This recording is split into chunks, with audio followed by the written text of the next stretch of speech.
What's going on, everybody? This is dkdynamite, and tonight we're going to be talking about a ton of new bundles and content over in Call of Duty Vanguard, the brand new Festive Fervor event, and even more. Definitely stay tuned. But before we jump into that, be sure to hit that subscribe button down below. And by the way, you can win money while playing Warzone over at Players Lounge. To get a head start, you can get $25 for free when you sign up using the link in this video's description, and there's plenty more games you can play other than Warzone as well. You can play solo or with your friends, and as an instant payout system with their automated scoring, plus even an anti-cheat. Don't forget to check that out. And as a reminder, yesterday was the official release of one of the best MCU movies ever released, at least in my opinion, Spiderman No Way Home. So I didn't get a chance to cover the brand new Festive event over in Vanguard because of that. And at first, Call of Duty had tweeted the event went live at like 12 noon, then deleted the tweet after like 20 minutes. The event didn't end up going live early, but it did go live when they promised, which was at around 11 p.m. Central. I was already watching the movie at that point, so it was really bad timing altogether for the event yesterday. But let me know if you guys did take part in it when it did release last night. You do have 17 more days to complete all the challenges, which we're going to talk about in a minute. And if you guys are interested in the brand new Spiderman Gfuel flavor, feel free to pick that up using code DYNAMITE to save 10% off your order. Really means a lot to me. And this Sunday, I do plan on streaming the actual Festive event itself live with you guys, doing open lobbies, doing the challenges, helping you guys out. And yeah, we'll talk more about that, like I said, later in the video. But as of the recent update in Vanguard, unfortunately, it saddens me to say that the game has gotten worse. With every new update and with more content this game gets, the game just breaks more and more. I put out a tweet over on Twitter earlier today talking about packet burst because I don't know what's going on. I know a lot of people agree with me on this. The game is nearly unplayable. It doesn't matter if you're playing in private matches, even in local, multiplayer, zombies, whatever it is. The packet burst is ridiculous. I mean, it's hard to go on streaks as it is when the TTK is like you're playing hardcore where everybody's just one-tapping their enemies. But no, the packet burst is just unbearable at certain moments. There's a number of new stability issues, bugs, most of which we thought would have gotten ironed out in the recent update this game got, but no, they weren't. And everybody knows QA is getting fired. I mean, devs are on strike. I mean, Activision is in upheaval, so of course, we shouldn't be expecting the game to be perfect, but it's unfortunate when new content releases and it breaks everything else that's in the game. And I'm not blaming devs for this, because yeah, devs want to add new content. We all want that. I'm not criticizing them, but it's the fact that QA isn't being focused on more. They aren't getting treated well, and what's that going to do for the COD franchise? Nothing good, of course. It's really unfortunate to see. Now, I already had said the game felt like it just wasn't finished when it released. No amount of content, no amount of maps, no amount of weapons can really make up for the issues Vanguard has fundamentally, and I talked about that so many times before. And hey, Modern Warfare 2019 wasn't my cup of tea, but at least the game was polished. I have to give Infinity Ward props for that. They haven't really had any major issues behind the scenes to our understanding in comparison to Treyarch, Raven, and all the other dev studios. So yeah, I'm assuming Modern Warfare 2022 that comes out once again next year is probably going to feel a lot more polished than Vanguard does. And hey, you know, Cold War was made under more severe pandemic circumstances, and still that game didn't have the issues that Vanguard currently has. It's incredible to see, and should put things in perspective for those out there that may not have liked Cold War. I mean, a lot of people out there, from what I'm seeing right now, are really regretting sleeping on that game. It's just become really apparent that even when it comes to content creation, people aren't interested all that much in Vanguard right now. So yeah, people that were doing well in Cold War but gave up on that game for no reason are probably going to regret that for the next 2 years. That's all I'm going to say. Now, something that made me die when I saw this tweet yesterday was the fact that upon the Festive Fervor event going live on all platforms, people were beginning to see the numbers event animation from Season 5 of Black Ops Cold War appear in Vanguard and even Warzone. I'm like, wait a second, that's the simplest thing that they had to incorporate for this new event, and even that was broken. So that just perfectly reflects the state of the game right now. You literally can't make this up. Now, at the very least, the main menu has been updated to account for the new festive activities you can do in Vanguard, and it looks cool. At least that works. However, what's really unfortunate here is a bundle that I almost wanted to buy, but now I'm not going to. The Blue Thunder Tracer Pack for the MP40. It looks amazing, but based on screenshots I've seen online, people boot into a game with this blueprint and it does not look the same. It's almost false advertising, and the tracers don't even work. It's like, hold on a second, they couldn't get tracers to work in this game. And something I called out weeks ago but nobody's really talking about is the fact that the Ultimate Edition blueprints that were also promised to have tracers also do not work. And I mentioned that when the game first came out. I'm like, wait a second, where are the tracers? I don't see them, and they just haven't worked. Tracers do not work in Vanguard right now. I know the Krampus bundle also did release, I think it was late last night, Krampus Unleashed, and the skin is okay. The real looking Krampus skin is the enemy AI that will kill you over in multiplayer or Warzone now, and that Krampus looks a lot better, but you can't play as that one, and I guess for obvious reasons, but this is the best that we got so far with Krampus Unleashed. Now you can actually preview finishing moves in this game. You know, you still can't in Warzone, but you were able to in Cold War, which was fantastic. And these blueprints, or this blueprint I should say, isn't that great. It only comes with one. And yeah, it's an okay looking pack. You got a tier skip, you got some other basic content there. I mean, these bundles really aren't great right now in Vanguard, but we'll talk more about them later in the video. We also have the new mode Armageddon, which is a reimagining of Drop Zone, but to fit the new Festive event here in Vanguard. And yeah, I think it's cool that everybody probably has memories of playing Drop Zone over on Dome from Modern Warfare 3, and now you can play Armageddon over on the map Radar, which is a reimagining of Dome. So it's an okay mode, I think, for Vanguard. I mean, I'm not too keen on the multiplayer in this game to begin with, so I think playing this mode definitely sparked my interest a little bit more. I love the idea that you don't actually have kill streaks in the mode, or you can't actually earn them, I should say. Instead, you can actually get them from random care packages that drop every time you hold down a certain objective. So it's the same mode we all know and love, but I'm wondering if they're going to keep this mode at all in the game, even after this Festive event is over. I'm assuming they probably will if the player count is high enough. Now, when it comes to the Festive Fervor event, there are two sets of challenges you can complete, one in Vanguard, one in Warzone. You unfortunately cannot do any of these in Zombies. I will talk more about Zombies in a separate video because that's another tragedy that I think is worth its own dedicated commentary. Don't want to squeeze that into this one. So upon completing one set of these challenges, not both, just one set, either in Vanguard or Warzone, you will get the Stocking Stuffer blueprint, which definitely isn't that bad looking. I mean, it's okay. I mean, it just looks like any of the other blueprints you'll probably get from the other Festive bundles we're going to talk about deeper into this video. It's nothing special. It doesn't even have tracers, but hey, it's free content on top of all the other cosmetics you can get from doing each individual challenge. But over in Vanguard, the first challenge is to eliminate Krampus 3 times. He will pop up randomly in some of your matches. If you're performing poorly for the objective or not really doing much or you're camping, he'll pop up, and I think anybody in that lobby could go ahead and kill him to complete the challenge. The next one is kill 10 Elf Team 6 members hiding in multiplayer maps. And you can actually hear them giggling in your matches, and they're not that hard to find. And we'll probably talk more about that in my stream this Sunday when we go ahead and complete this live. We then have open 5 care packages, easy to do over in the new Armageddon game mode, of course. We then have earn 5 kills with kill streaks, no brainer, and then complete 10 matches of Armageddon. Once again, the new reimagining of Drop Zone, very easy. And lastly, complete 15 matches on Shipment. There are actually 2 playlists for Shipment right now, one for the Christmas version all by itself, another one featuring the Christmas version and even DOS House. So again, self-explanatory challenges here for Vanguard, but when it comes to Warzone, this blew my mind. Am I reading this correctly, or does this first one say, play Warzone for 7 hours? And I would say that's easier said than done. There's a lot of time you spend loading into your matches, waiting in the lobby, dealing with the broken matchmaking. That could be frustrating. That's not doable in a single stream, of course. And you don't even have to do this set of challenges at all to get the blueprint. You only have to do the Vanguard sets, you know, if you so please. But 7 hours of Warzone, that's probably simple for those out there that only play Warzone full time, sure enough. But for people that play all the game modes, that's asking for a lot. People will probably be skipping this one, to be honest. We then have travel 25 miles in Warzone, also not easy, but Caldera is bigger than Verdansk, so it should be a tad easier to do this one now that the map is bigger. Take advantage of helicopters, your vehicles.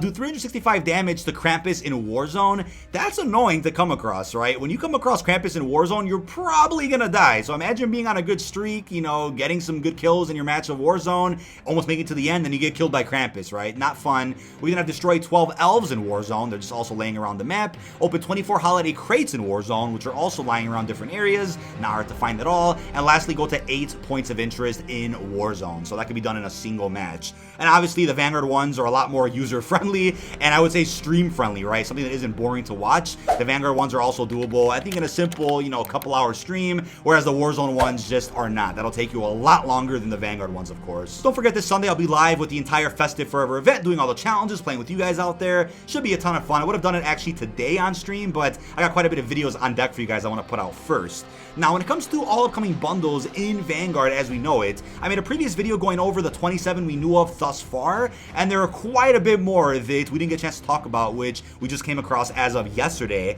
I don't know if this represents all Season 1 Reloaded bundles, like you saw with Cold War, because typically a season would start, and there's a big batch of bundles that get sporadically dropped before Reloaded update comes out, and then when Reloaded comes out, there will be another batch that also gets sporadically released until the new season starts. So I'm not sure if this is the Reloaded batch, or if this just is a batch we're getting with Festive Fervor, and we'll get a separate batch when Reloaded comes out in a couple of weeks. It's unclear, but I'll keep you guys posted with that. But here's what's going on, right? First off, off, we have a bundle known as, what is this? Wild Rose. And we got some very basic brown looking blueprints, but again, themed around the holidays, not too bad. We then have Reserved Steel, and like I reminded you guys in that previous video, what we have access to right now is kind of the bundle artwork, the name of the bundle itself, and the blueprints, not necessarily all the charms and other goodies that usually come with the bundles themselves, but you guys only care about the blueprints themselves anyway, so it still works out to cover just this, as we have access to. We then have Santa's Sleigh. Again, like I said, with the free blueprint you get from the event, a lot of these Christmas themed blueprints will probably look the same, you know, just green and red. You got some Christmas designs on there, nothing too crazy. We're next up have Secret Santa.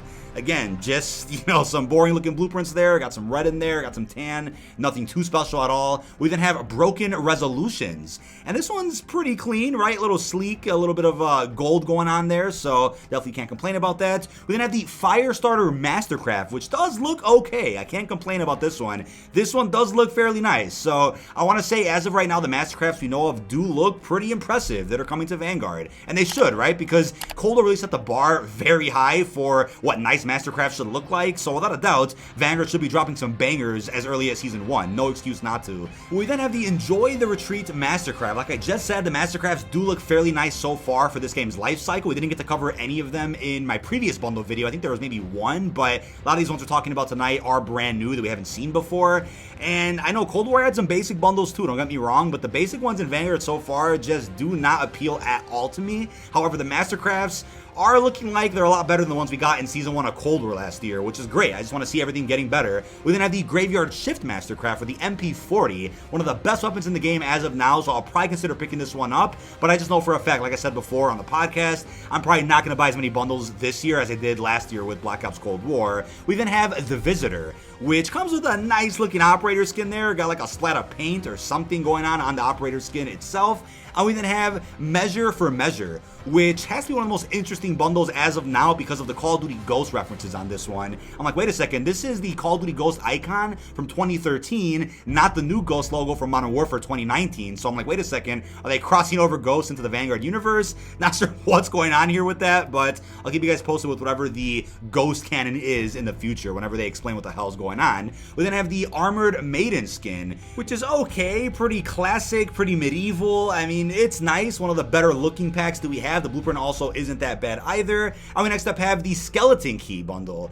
which comes with just the basic gas mask looking skin there. Blueprint also isn't very impressive. And we next up have the Navy Monarch, also very basic. I mean, got some blue, got some red, got some white. It's okay. I mean, if you're a Patriot, then hey, you might care more about this bundle here. We then have Tropic Hunter. I almost read Tropic Thunder, but no. It says Tropic Hunter with probably the most basic blueprints that I can guarantee you nobody's probably going to pick up. That one is just ridiculously plain, and I'm hoping for bundles like these, there are some cool finishing moves or other animated cosmetics that come with the bundle to make it worth your 1,100 or 2,400 COD points. It's ridiculous. We then have Lion-Hearted. Again, nothing really going on here, but yeah, hopefully the operator skin sparks your interest there for Kingsley. Not too bad. And we next up have the Clear Shot Pack. We got some cool looking red, we got some white in there. It's nothing too crazy. We don't know much about this bundle, but there is an operator skin with it, which again doesn't really spark my interest. And next up have the One-Man Army bundle. A bit of a bold term there, which I hope represents a bold bundle, but it's okay. I mean, sure, you have an operator skin, but she doesn't look too intimidating, so I'm not sure if she'll be that one man or one woman army, I should say, that it's claiming that she is. And we next up have a really interesting looking one, Undercover Action. I do like this operator skin. I like the artwork going on here with all the blue. Blue's, of course, my favorite color, so maybe that's why I care about this one. The blueprint, however, doesn't look great. There's two to be exact. I mean, the cover art makes the bundle look a lot better than it should. And yeah, that's what we have for that one. We next have American Dreaming, right? Live that American dream with this bundle. And the artwork doesn't really scream America to me. I'm not sure what's going on there in the background. We just have a forest. We have an interesting looking operator skin, but doesn't really scream the American dream to me. So not sure what exactly that one's going for. We next have Tropic Gorilla, which does have a fairly impressive, scaly looking blueprint for the combat shotgun. So this one isn't bad. I do like what they're going for with this one, and Tropic Gorilla is a cool name for a bundle in my opinion. Nothing really crazy going on. I mean, the blueprint does look nice. It might be animated. I'm not sure if it is or not, but doesn't exactly clarify that with the information we have right now. This one should have potential to be maybe reactive or maybe have some orange tracers. That would be good, but I wouldn't expect much. We next have Paradise Lost. And artwork is like whatever. We got a desert going on there. The blueprint isn't bad. It's okay. And next up we have the Grand Rank Pack with, again, an interesting design on that blueprint. I see like a dragon there in the back of the blueprint itself. And the artwork is also pretty nice. We next have Zero Filter, and there wasn't much really filter from what we've seen so far of this bundle. I mean, the blueprint's nice. I mean, yeah, it has a variety of colors going on, but not much to really see here. And we then have Endless Omen, or Endless Oman, probably mispronounced that, sorry about that. And that is a nice looking skin for Polina, I'm not gonna lie. I do like that outfit. We got some more blue going on there. We got her goggles on. I like that. I'm not gonna lie, I do like that. I think Polina's obviously the best character in the game, the character I care the most about from the campaign itself, so I'm glad they're doing some nice bundles for her at the end of the day. And we then have, what is this bundle? Not sure what the name of this one is, but we do have some images of it. And the blueprint is cool. I like the blue. I do like the blue a lot. We got some really nice designs going on there. I believe that's a Type 100. Could be mistaken. We also have some other images of, I don't know what this is at all, but again, there's no name for what this blueprint is from. And yeah, this one looks cool. I'm going to assume that's going to be one of the more expensive bundles if I had to take a guess. And we got some other images there, as you guys can see, of just some other random blueprints, images that are laying around for them, which haven't been organized into a specific bundle set just yet. We then have Neon Dragon. A lot of potential with this one. I do like the green going on here. This one's definitely animated, probably no tracers, even though it probably should have some. But this one's very, very sexy looking. So again, there's a few bundles every now and again that I look at. I'm like, all right, I might consider that one. But for the most part, not really liking too many of these. We then have Feeling Blue. Again, my color, but I guess supposed to feel sad when looking at this bundle. And if anything, I feel happy looking at this one. This is beautiful. This is a very nice looking set of blueprints. And I may even consider getting this one. Very, very nice looking. It comes with quite a few blueprints to be exact. I'm like, wow, it just works. That's the vibe I get when I look at this. We then have United We Stand, Divided We Fall, right? But this is what's supposed to be the Captain America bundle coming to Vanguard, which everybody out there mistaken for a potential 40s action heroes, Captain America crossover. But you know what? That was warranted, right? You had gaming scooper Tom Henderson claiming that Disney was in talks with Activision to have a Captain America Indiana Jones crossover for this game. That probably isn't going to happen, but the calling cards that come with these bundles, right, the Captain America one, even the Indiana Jones one, kind of just scream crossover, but clearly they're just references to our fan favorite characters, but aren't exactly a crossover like we're going to be seeing with Attack on Titan at some point in the future. Now we then have Prairie Fire with some orange, with some green, black and white. We then have Gun Room, very basic militarized type blueprints, just look like some basic army skins, nothing going on. Animalistic, which is a cool name for a pack, and we got a really sexy and sharp looking design there for some of these weapons. I mean, these look nice. I'm going to assume these are some of the later bundles we're going to see deeper into Season 1, probably before Reloaded, if anything, or these are being saved for Reloaded and we just don't even know. But hey, these are nice. They're getting better and better as we keep looking at these, which is what I want to see. We then have Casino Buster. Definitely like looking at some casino-themed bundles every now and again for Call of Duty. They've done quite a few casino-themed drops over the past couple of years. They had a BO4 map called Casino. We had some nice like slot machine Mastercraft over in Black Ops Cold War. Love seeing stuff like that. We then have Bone Chiller. So this should chill out your bones a little bit. And yeah, there's some sexy white going on for the PPSH for these other weapons, but it's really just white, nothing really special here. Deadly Sin, which kind of even passed as, you know, a Halloween blueprint or some Halloween themed packs. But we got some splatter of blood or something going on these. Not exactly sure. We then have Airlifted, which I believe could even be animated. Got some blue going on there, which definitely looks like it pops out from the blueprint itself. Definitely on board with that. We then have VIP Lounge, but not a strip club, but no, a VIP Lounge. Some nice looking gold, some sexy white on some of these blueprints. Pretty impressed. We then have Jukebox. So this one should end up being a Mastercraft or reactive, or should have some tracers. However, it probably won't. We got some really basic looking skins with this one, which is a bit unfortunate considering the name of the pack. And we then have Surprise Fury. So probably the most basic army type of camouflage on these blueprints, which look like they could just be some of the random camos you unlock from doing challenges in game. Not a blueprint that I would ever pay for, I could tell you that much. We then have Bearer of Riches. And I do like what's going on here, that blend, that merge, that mirage of green and white. I mean, it's cool, and I'm sure this bundle will probably have some other cool goodies, like a nice finishing move, or some cool charms or whatnot. We'll just have to wait and see. Now, we then have Hard Shell, and yeah, the yellow definitely pops out in these blueprints, so definitely not a bad one at all by any means. We then have Out of the Wreckage. And there's not much happening with this. A very industrial type of design going on with these blueprints. Nothing special. We then have Bone Bludgeon with a piece of art that kind of resembles the Terminator a little bit, if you guys know the reference. And nothing special going on there with the blueprint. But that's really about it when it comes to the bundles we have coming in Vanguard Season 1. But that is about it. This has been dkdynamite. Leave all your thoughts down below in the comment section. What are your thoughts on the 45 plus bundles that we know are coming throughout Vanguard Season 1? Whether that's just before Season 1 Reloaded, whether that covers all bundles till the end of the season itself, we're not exactly sure. Also, let me know what you're thinking about the Festive Fervor event, the challenges in Vanguard and Warzone, as well as the massive packet burst issues that we've all reported on. Really hope you've enjoyed, and peace out, everybody.